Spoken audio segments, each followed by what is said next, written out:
ऐसे माननीय प्रधानमंत्री श्री नरेंद्र मोदी जी का फतेहपुर की धरती पर हार्दिक स्वागत और अभिनंदन करता हूं। तालियों की गड़गड़ाहट के साथ माननीय प्रधानमंत्री जी का स्वागत। और मैं बहुत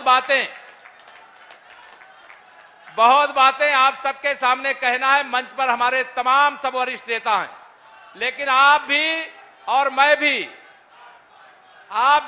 भी किनको सुनना चाहते हैं? माननीय प्रधानमंत्री जी को बताइए, सुनना चाहते हैं कि नहीं सुनना चाहते हैं? तो माननीय प्रधानमंत्री जी को सुनना है, इसलिए मैं तो आपके बीच में हरदम आता रहता हूं। यही निवेदन करके हर बूथ को विधानसभा समझ करके कमल खिलाइए। 2022 को जीत करके 2024 को भी आगे बढ़ाने की तैयारी करिए। मैं बिना कोई औपचारिकता किए हुए एक बार फिर से माननीय प्रधानमंत्री जी का फतेहपुर में उत्तर प्रदेश में हार्दिक स्वागत अभिनंदन करते हुए सादर आमंत्रित करता हूं कि वो अपना आकर के उद्बोधन देने की कृपा करें। माननीय प्रधानमंत्री जी।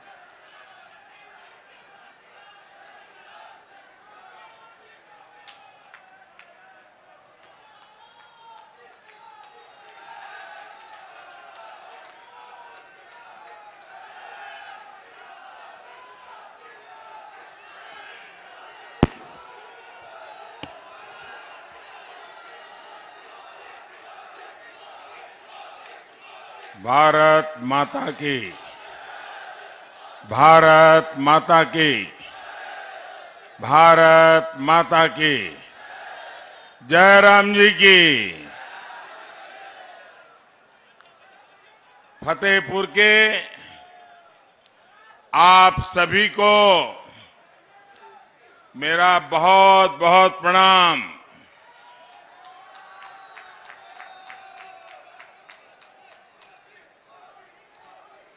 कल रात यूपी के कुशीनगर में एक परिवार शादी की रस्म में आनंद उत्सव में था और अचानक एक ऐसा हादसा हुआ।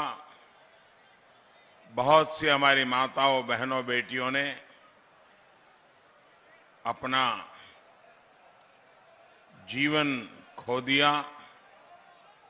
मैं सभी पीड़ित परिवारों के साथ मेरी संवेदनाएं व्यक्त करता हूं। प्रशासन की तरफ से पीड़ित परिवारों की पूरी मदद की जा रही है। साथियों, मैं अभी पंजाब से आ रहा हूं। मुझे पंजाब में बहुत सालों तक काम करने का अवसर मिला है, लेकिन इस बार मैंने जो पंजाब का मिजाज देखा है, पंजाब के लोगों का भारतीय जनता पार्टी को विजयी बनाने का जो जोम और जुस्सा देखा है, वो वाकई अद्भुत है भाइयों, अद्भुत है। मुझे उत्तर प्रदेश में भी पहले दूसरे चरण में कई स्थानों पर जाने का अवसर मिला और जैसा 2 चरणों में मैंने देखा है, तीसरे चरण के भी कुछ कार्यक्रम किए। मैं देख रहा हूं कि हर चरण में एक से बढ़कर एक ऐसे जनता जनार्दन का समर्थन बढ़ता ही चला जा रहा है। मैं उत्तर प्रदेश के लोगों का इसलिए हृदय से बहुत बहुत धन्यवाद करता हूं। मैं प्रशासन को भी अभिनंदन करता हूं, क्योंकि उत्तर प्रदेश में शांतिपूर्ण चुनाव करवाना ये बहुत बड़ी सौगात है और इसलिए प्रशासन के भी लोग, सुरक्षा बल, सभी अभिनंदन के अधिकारी हैं। आज यहां बांदा सहित आसपास के जिलों के हजारों साथी भी यहां पहुंचे हैं। झांसी, ललितपुर, हमीरपुर, महोबा और रायबरेली से भी हजारों मतदाता टेक्नोलॉजी के माध्यम से वर्चुअली बहुत बड़ी मात्रा में आज हमारे साथ इस कार्यक्रम में जुड़े हुए हैं। मैं दूर दूर देख रहा हूं और जहां हेलीकॉप्टर लैंड किया उसके भी चारों तरफ मैंने देखा, कहीं पर पैर रखने की जगह नहीं है।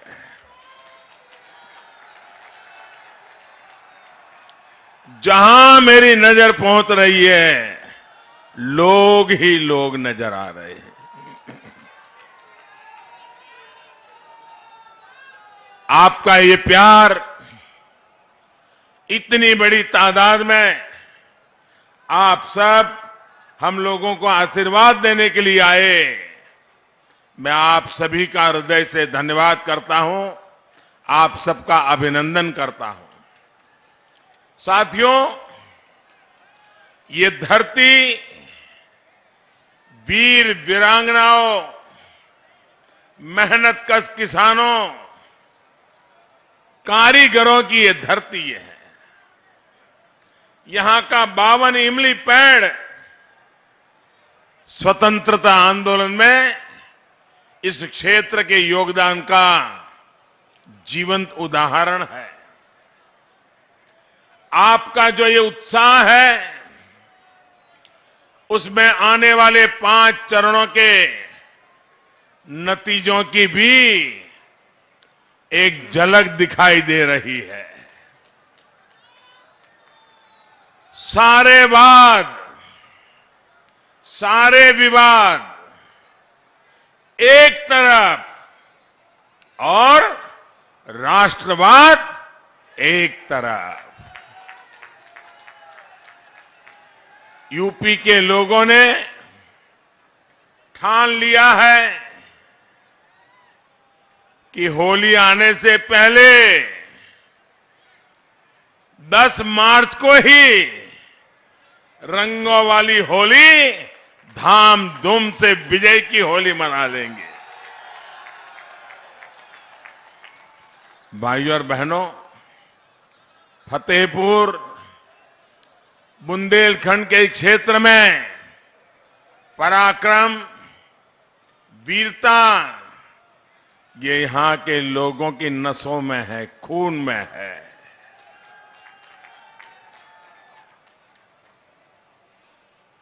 देश का सामर्थ्य बढ़ता देखकर यहां के लोगों का उत्साह बढ़ जाता है, लेकिन ये जो यूपी के गौर परिवारवादी हैं, उन्हें देश का पराक्रम कभी अच्छा नहीं लगा। देश कुछ भी अच्छा करता है, ये परिवारवादी उस पर सवाल उठाते हैं। आप देखिए, ये कोरोना की भयंकर महामारी 2 साल हो गए, पूरी दुनिया को अपनी चपेट में ले लिया है, पूरी मानवता को संकट में डाला हुआ है। ऐसी भयंकर महामारी के बीच हम एक एक जीवन बचाने के लिए 2 साल से दिन रात काम कर रहे हैं, कोशिश कर रहे हैं। अब भारतीय जनता पार्टी सरकार में आपके आशीर्वाद से हमें देश की सेवा करने का मौका मिला है। ये भाजपा सरकार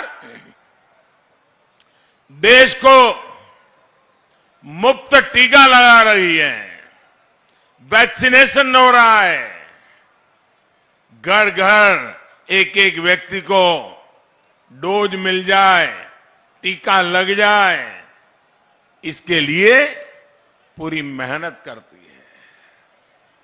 भाइयों बहनों, आप सबको टीका लगा है? जरा जरा हाथ ऊपर करके पूरी ताकत से बताइए, टीका लगा है? सबको टीका लगा है? क्या आपसे किसी ने टीके का पैसा लिया है क्या? आपको कोई खर्चा करना पड़ा है क्या? ये भारत सरकार ने आपकी चिंता की है कि नहीं की है? इतने बड़े संकट से आपको रक्षा कवच दिया है कि नहीं दिया है?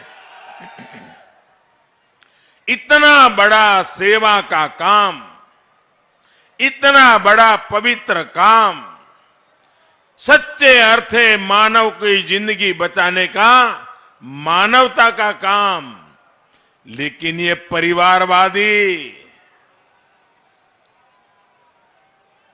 क्या बोल रहे हैं? ये तो भाजपा का टीका है। भाइयों बहनों, आपको जब टीका लगाया तो किसी ने कहा था कि भाजपा का टीका है। अरे तो कोरोना से बचने का टीका है। जब यूपी के लोगों ने इनकी बात अनसुनी कर दी, और कभी कभी तो मुझे लगता है कि टीके से दो लोग डरते हैं, टीके से दो लोग डरते हैं, एक कोरोना वायरस और दूसरे ये टीका विरोधी लोग।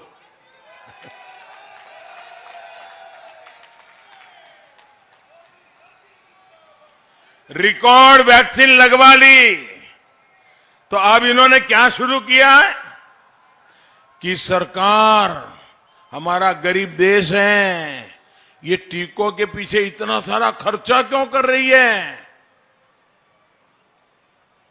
भाइयों बहनों, मुझे बताइए, आपकी जिंदगी बचाने के लिए सरकार ने खर्चा करना चाहिए कि नहीं करना चाहिए? खर्चा करना चाहिए कि नहीं करना चाहिए? अगर मोदी कर रहा है, सही कर रहा है कि नहीं कर रहा है? आपकी जिंदगी बचेगी तो मुझे आनंद होगा कि नहीं होगा? मुझे खुशी होगी कि नहीं होगी? आप लोगों ने मुझे इतना बड़ा प्यार दिया, सम्मान दिया, आपको मुझे इतना बड़ा पद दिया, मुझे आपके लिए काम करते रहना चाहिए कि नहीं रहना चाहिए? अब देखिए, ये टीका हमारे देश के वैज्ञानिकों ने कितनी मेहनत करके तैयार किया, लेकिन ये ऐसे राजनीति में लिपटे हुए लोग हैं, ऐसे परिवारवाद में फंसे हुए लोग हैं कि इनको टीके से भी समस्या, योगी से भी समस्या, मोदी से भी समस्या, टीके से भी समस्या। भाइयों और बहनों, भाजपा की डबल इंजन की सरकार पिछले 2 सालों से गरीबों को मुफ्त राशन दे रही है। दुनिया के बड़े बड़े देश अपने नागरिकों की इतनी व्यवस्था नहीं कर पाए। धनी देश, संपन्न देश, वे भी वो काम नहीं कर पाए, वो भारत जैसे देश ने करके दिखाया है। 2 साल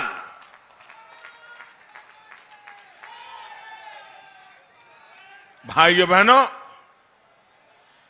जब गरीब के घर में राशन पहुंचता है, मेरे मन में एक ही कामना रहती थी कि कोरोना का संकट आया है, संकट भयंकर है, परिवार में हालत ऐसी कि एक कमरे में मां बीमार हो, कोरोना की बीमारी आई हो, लेकिन दूसरे कमरे से बेटा मां के पास भी नहीं जा सकता था। ऐसी ये बीमारी, उस बीमारी में मेरे दिल में एक ही बात रहती थी कि मेरा कोई गरीब परिवार, मेरी कोई गरीब मां, मेरे देश का कोई गरीब बच्चा उसको कभी भी भूखे सोने की नौबत ना आ जाए। कोई मेरा ऐसा गरीब परिवार न हो उसके घर में चूल्हा न जलता हो भाइयों। लेकिन जब भारत इतना बड़ा काम कर रहा है तो ये लोग मुफ्त राशन देने वाली इस योजना पर भी सवाल खड़े कर रहे हैं। और इसलिए भाइयों बहनों, मैं आज आपके बीच आया हूं इन लोगों से सतर्क रहने के लिए, आपको जगाने आया हूं कि ये लोग ऐसी ऐसी बातें करेंगे, ऐसी ऐसी हवाबाजी करेंगे, आपको गुमराह करने के लिए खेल खेलेंगे। ये ना गरीब का भला चाहते हैं और न ही ये देश का विकास चाहते हैं। भाइयों और बहनों, जब लाल किले से मैं पहली बार प्रधानमंत्री बना, लाल किले पर मेरा पहला भाषण था और मैंने लाल किले से जो भाषण दिया, देश में माताओं, बहनों, बेटियों की पीड़ा को दूर करने के लिए शौचालय बनाने की बात कही, तो इन्होंने विवाद खड़ा किया कि कैसा प्रधानमंत्री है कि लाल किले पर से जब दुनिया सुन रही है और ये शौचालय की बात कर रहा है। भाइयों बहनों, न उन्होंने गरीबी देखी है, न उन्होंने गरीब की मुसीबत देखी है, न हमारी माताओं बहनों को कैसी मुसीबत से गुजरना पड़ रहा है। जब शौचालय नहीं होते थे, सूरज उगने से पहले अंधेरे में उसको जाना पड़ता था और रात को वो अंधेरे का इंतजार करती थी और दिन में कभी जाने की जरूरत पड़ गई तो वो पीड़ा सहन करती थी, लेकिन वो शाम का इंतजार करती रहती थी। क्या कभी मेरी इन माताओं बहनों की पीड़ा के विषय में किसी सरकार को सोचने की फुर्सत थी क्या? वो ऐसी जगह पे बैठे हैं कि उनको जमीन कभी दिखती नहीं थी। भाइयों बहनों, मैं तो आपके बीच में ऐसे आया हूं, इसलिए मुझे पता है पीड़ा क्या होती है, दर्द क्या होता है, मुसीबतें क्या होती हैं। और इसलिए भाइयों बहनों, जब मैंने शौचालय बनाने का अभियान चलाया, सरकारी खजाना मैंने खर्च करना तय कर लिया। मैंने कहा जिसको मेरी आलोचना करनी है करेंगे, जिसको मुझे नीचा दिखाने का प्रयास करना है वो करते रहेंगे, लेकिन मैं हिंदुस्तान में मेरी माताओं बहनों के लिए शौचालय के अभियान को चलाऊंगा। आज गांव-गांव, घर-घर शौचालय बने और मैं तो मेरे उत्तर प्रदेश की बेटियों का हृदय से अभिनंदन करना चाहता हूं, क्योंकि मेरी उत्तर प्रदेश की बेटियों ने जब ये शौचालय बना रहे थे तो मैं एक स्थान पर खुद शौचालय बनाने के काम में हिस्सेदार बनने के लिए गया था। तो वहां मुझे बताया गया कि हमने तो इसका नाम इज्जतघर रखा है। मेरी बेटियों ने मुझे कहा ये शौचालय सिर्फ नहीं है कि हम बहन बेटियों के लिए इज्जतघर है। जिस प्रदेश में ऐसी उम्दा सोच हो भाइयों बहनों, उस प्रदेश के लिए, उस देश के लिए जी जान से काम करना ये मेरा सौभाग्य है। दोस्तों, मेरा सौभाग्य है। केंद्र सरकार ने जब 3 तलाक के विरुद्ध कानून बनाया तो एक कानून के खिलाफ ये पूरे सारे कुनबा उसके खिलाफ हो गया, 3 तलाक के समर्थन में खड़े हो गए। मैं तो हैरान हूं, 21 सदी में जी रहे हैं, एक कितने स्वार्थ में डूबे हुए हैं कि जो लोग उनको वोट देते हैं उनका भला भी नहीं सोच पाते हैं। ऐसे लोगों पे कभी भरोसा किया जा सकता है क्या? ऐसे लोगों पे भरोसा किया जा सकता है क्या? मेरी मुस्लिम माताओं बहनों, छोटी छोटी बात में 3 तलाक, 3 तलाक, 3 तलाक, हो गई छुट्टी। वो बेटी बेचारी कहां जाएगी, कहां जाएगी?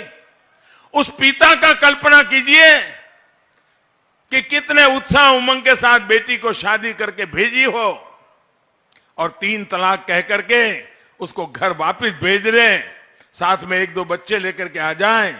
उस बूढ़े मां बाप का क्या हाल होता होगा जिनको ये झेलना पड़ता होगा। उस भाई का क्या हाल होता होगा जिसकी बहन वापस आई है। उस मां का क्या हाल होता होगा कि जिसकी बेटी ससुराल से अब लौट के आई है, उसकी जिंदगी कैसे बीतेगी। क्या मुझे बताइए, इन माताओं बहनों की रक्षा मुझे करनी चाहिए कि नहीं करनी चाहिए? इनका भला करना चाहिए कि नहीं करना चाहिए? क्या मैं सिर्फ वोट का ही सोचता रहूं, कुर्सी का ही सोचता रहूं कि देश का भी सोचूं कि ना सोचूं? लेकिन भाइयों बहनों, इनको तो 3 तलाक में भी विरोध था।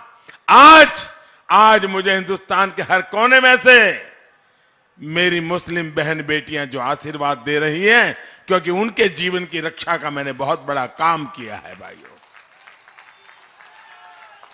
भाइयों बहनों, हमारे देश में गरीबी से लड़ने की ताकत, जब तक हम गरीब को सशक्त नहीं करेंगे ना, नहीं आने वाली है। नारे तो बोलते रहेंगे, गरीबी हटाओ, गरीबी हटाओ। जब तक गरीब सशक्त नहीं होता है, गरीबी खत्म नहीं हो सकती है।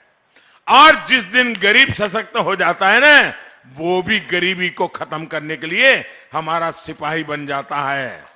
और इसके लिए उस परिवार की गरीब मां का सशक्तिकरण, अगर गरीब मां को ताकत मिल गई ना, आप देख लीजिए, गरीबी को सामने लड़ने के लिए पुरुष के पास समय बच जाएगा, वो मेहनत करेगा और दोनों मिलकर के देखते ही देखते गरीबी से बाहर आ सकते हैं। और सरकार का ये काम है और ये काम करने के लिए आपने मुझे बिठाया है। गरीबों का भला करने के लिए आपने मुझे बिठाया है। भाइयों बहनों, बहनों को मुफ्त गैस कनेक्शन हो, हर घर बिजली हो, हर गांव तक सड़क हो, पढ़ाई हो, दवाई हो, कमाई हो, सिंचाई हो, गरीब के लिए हम जो भी काम करें, ये परिवारवादियों को, जिन्होंने गरीबों को वोट बैंक बना के रखा था, उनकी नींद हराम हो गई है कि हमने तो नारे दे करके उनको पकड़ के रखा। ये मोदी शौचालय दे रहा है, ये मोदी घर दे रहा है, ये मोदी गैस का कनेक्शन दे रहा है, ये मोदी बैंक के खाते लगा रहा है, ये मोदी बच्चों को पढ़ाई के लिए व्यवस्था कर रहा है, ये मोदी मुफ्त में बीमार हो गए तो दवाई की व्यवस्था करता है। इनको लग रहा है कि उनकी वोट बैंक जा रही है। अरे भाई, ये वोट बैंक के चक्कर में ही तुमने देश को तबाह करके रखा है। मेरे देशवासियों का भला कीजिए। ये देश के लोग उदार हैं। अगर हम सच्चे अर्थ में काम करते हैं तो आशीर्वाद देते हैं। लोग कहते थे कि उत्तर प्रदेश में तो एक बार सरकार बनती है, दूसरी बार बदल जाती है, और कुछ लोग तो इसलिए सपने देखते रहते हैं कि वैसे भी बदलना ही है। अब तो उत्तर प्रदेश ही बदल गया है। उत्तर प्रदेश ने तो 2014 में हमें समर्थन दिया, 2017 में दिया, 2019 में दिया, और इसलिए वो पुराने वाली थियरी उत्तर प्रदेश ने खत्म पहले से ही कर दी है। और इसलिए 2022 में भी भारतीय जनता पार्टी विजयी होकर के रहेगी। ये मैं आप में से देख रहा हूं, आपके उत्साह में से देख रहा हूं।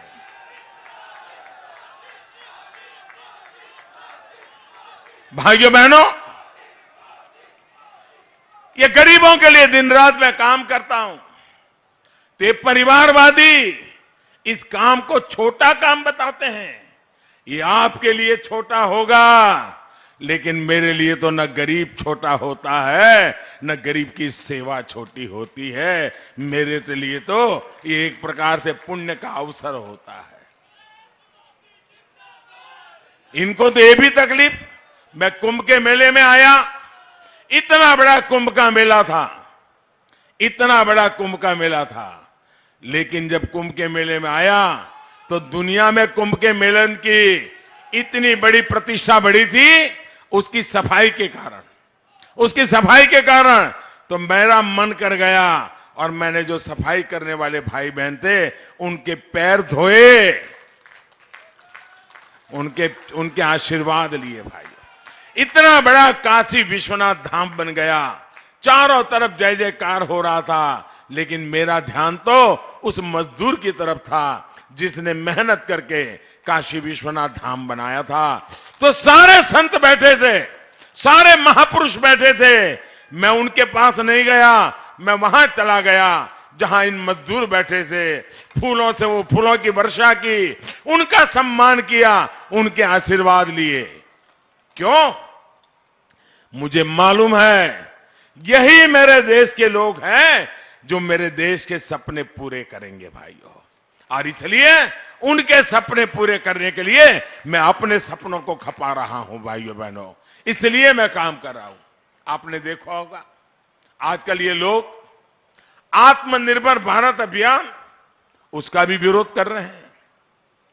ये लोग भारत को अब भी दूसरों पर ही निर्भर रखना चाहते हैं।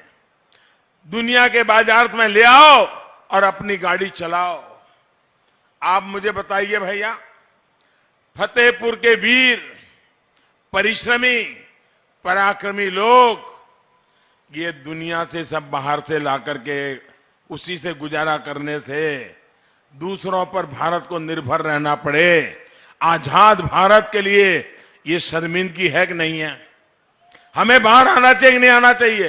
अरे हमारे पूर्वजों ने यहां बलिदान दिए थे, ये भारत के सम्मान के लिए, भारत के गौरव के लिए। हमें उसको पाना चाहिए कि नहीं पाना चाहिए? और इसलिए भाइयों बहनों, ये देश आश्रित रहना नहीं चाहता। और इसलिए मैंने एक बात की, मैंने ये भी लाल किले से कहा कि लोकल के लिए वोकल होने की, यानी जो स्थानीय लोग उत्पाद करते हैं, हमारे कारीगर जो चीजें बनाते हैं, हमारे किसान जो चीजें उत्पादन करते हैं, हमारे छोटे छोटे कारखाने जो चीजें बताते हैं, उनका हमने गौरवगान करना चाहिए। मुझे बताइए, हमारे यहां जो चीजें बनती हैं उसका हमने गौरवगान करना चाहिए नहीं करना चाहिए? करना चाहिए नहीं करना चाहिए? मुझे बताइए, आपके घर में आपके बेटे को ही अगर आप मान सम्मान नहीं दोगे और आप मोहल्ले वालों को कहोगे कि मेरे बेटे को सम्मान दो, तो कोई देगा क्या? देगा क्या? भाइयों बहनों, अपने यहां जो पैदावार होती है उसका सम्मान बढ़ना चाहिए नहीं बढ़ना चाहिए? अब मुझे बताइए, अगर कांग्रेस पार्टी के नेता ये बोले कि भाई स्थानीय उत्पादों को महत्व दो, तो कांग्रेस का कोई नुकसान होने वाला है क्या? अगर समाजवादी पार्टी बोले कि लोकल चीजों का उत्पाद खरीदिए, तो समाजवादी पार्टी का नुकसान होगा क्या? लेकिन मोदी ने बोला तो हम नहीं बोलेंगे। हम लोकल लोग भूखे मर जाए लेकिन हम मदद नहीं करेंगे। योगी जी ने एक काम किया, एक जनपद एक उत्पाद, यूपी के लघु कुटीर गृह उद्योगों को बढ़ावा देने के लिए काम किया। ये गौर परिवारवादियों का जो गिरोह है ना, इस गिरोह को उसके में दिक्कत आ गई, क्योंकि उसमें कटकी नहीं हो सकती है, मलाई नहीं खा सकते हैं। भाइयों बहनों, मुझे बताइए, ये मेरे फतेहपुर का लोहे का सामान हिंदुस्तान भर में बिकना चाहिए कि नहीं बिकना चाहिए? हमारे फतेहपुर का लोहे का सामान, उसका जय जयकार तमिलनाडु में, केरल में, बंगाल में होना चाहिए कि नहीं होना चाहिए? इसीलिए तो मैं कहता हूं वोकल फॉर लोकल। अब मुझे बताइए, यहां का पेड़ा, हमारे यहां का पेड़ा, ये पेड़ा भी दुनिया में मशहूर होना चाहिए कि नहीं होना चाहिए? उसका भी मार्केट बनना चाहिए कि नहीं बनना चाहिए? यहां जो हमारा बेडशीट, क्या ये बेडशीट जो बनती है वो भी हिंदुस्तान के बाजार में बिकनी चाहिए कि नहीं बिकनी चाहिए? यहां के लोगों को ज्यादा काम मिलना चाहिए कि नहीं मिलना चाहिए? हमारे बांदा के सजर पत्थर की कलाकारी को विश्व भर में पहचान दिलानी चाहिए कि नहीं दिलानी चाहिए? ऐसी प्राकृतिक संपदा, ऐसी कलाकारी दुनिया में बहुत कम देशों के पास होती है जो आप लोगों के पास है, और मैं उसका झंडा लेकर के घूम रहा हूं भाइयों। साथियों, ये हमारा बुंदेलखंड, ये बुंदेलखंड तो अपने खिलौने के लिए, हथकरघा हस्तशिल्प की अपनी समृद्ध परंपरा के लिए मशहूर रहा है। हमारे जनजातीय बहन भाइयों का हस्तशिल्प तो पूरी दुनिया में सचमुच में श्रेष्ठ है। हमारी सरकार ने देश में ही खिलौने बनाने वालों को प्रोत्साहन देने के लिए, अपने कारीगरों को बढ़ावा देने के लिए विशेष योजना शुरू की है, और इसके साथ बच्चों के मन में संस्कार भी है। बचपन में अगर उसके दिमाग में विदेशी खिलौना घुस गया ना, तो जिंदगी भर उसको विदेशी चीजों का मोह रहेगा, हिंदुस्तान की चीज पसंद नहीं आएगी।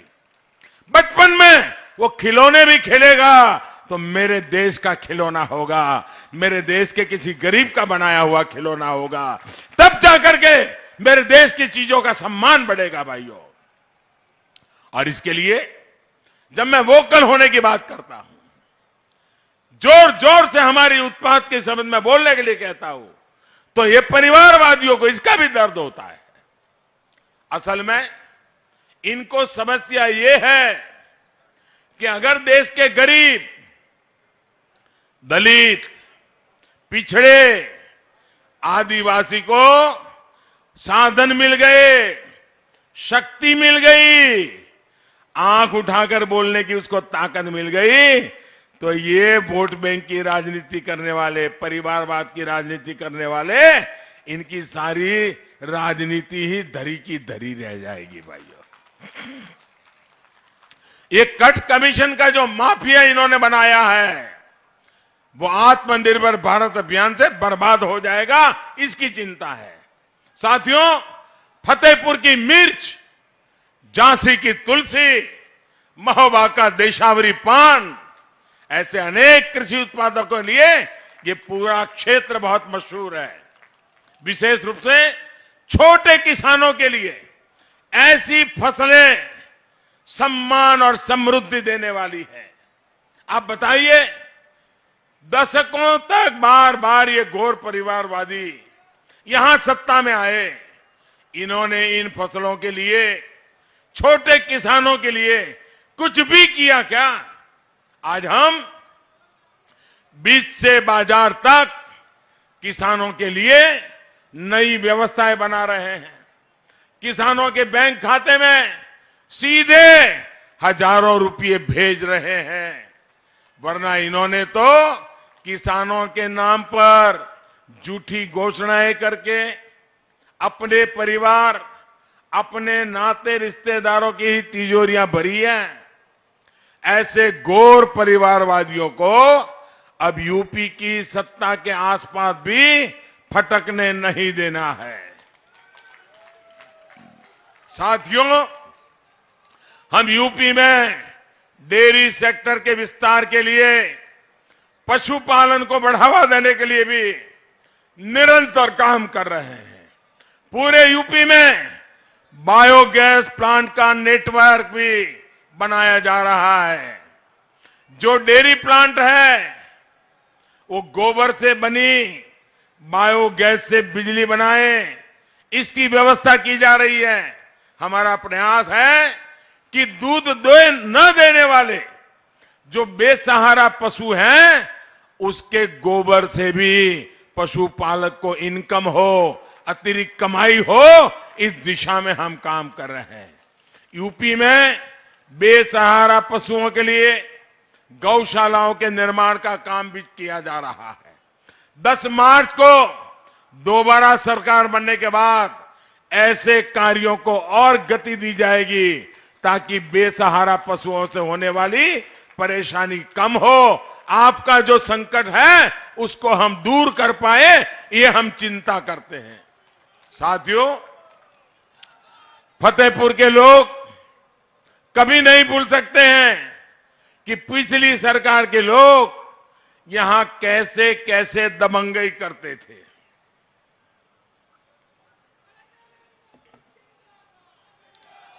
सरकारी जमीनों पर कब्जा, ये यहां पर तो आम बात थी।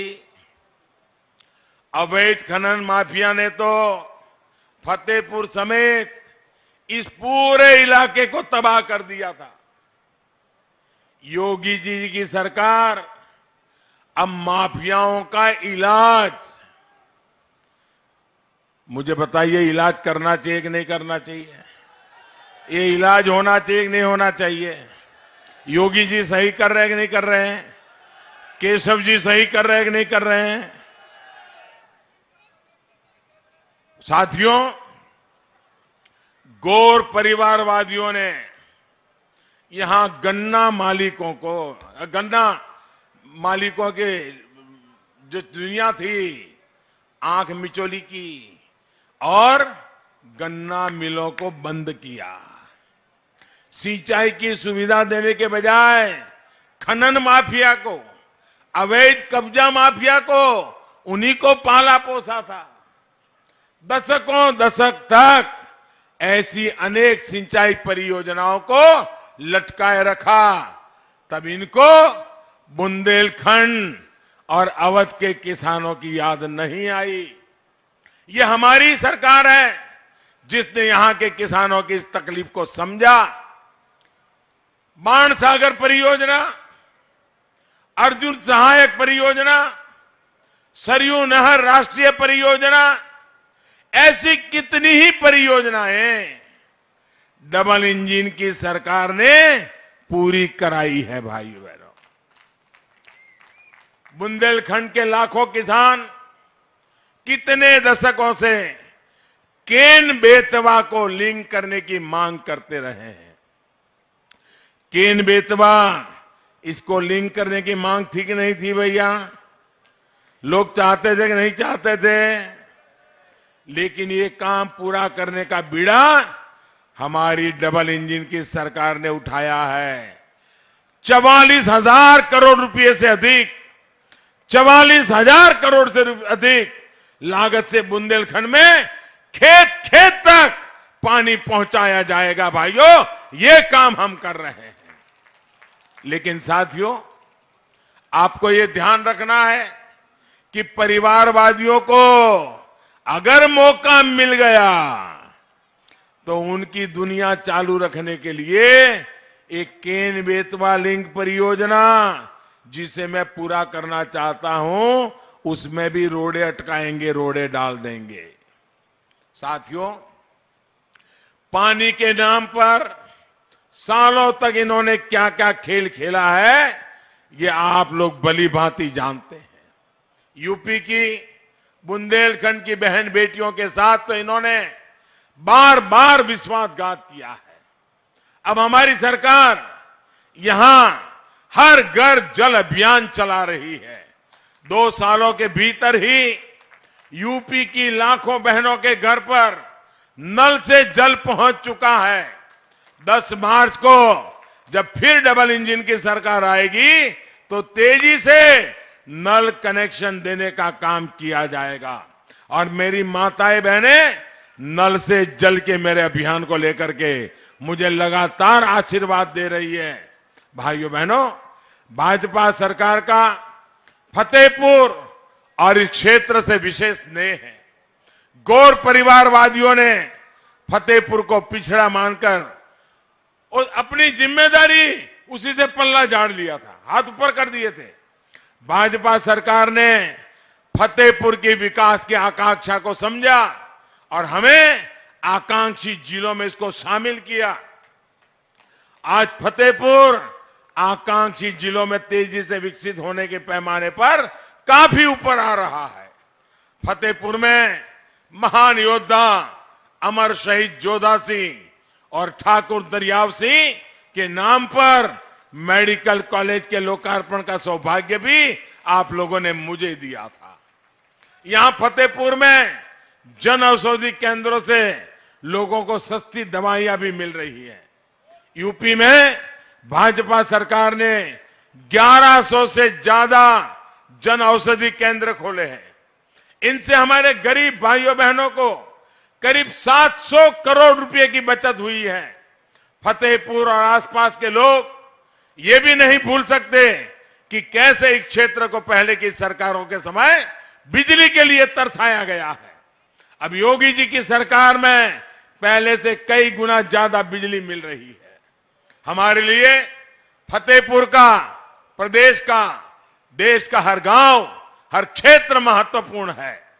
गौर परिवारवादियों की सोच परिवार से शुरू होकर परिवार पर ही खत्म हो जाती है।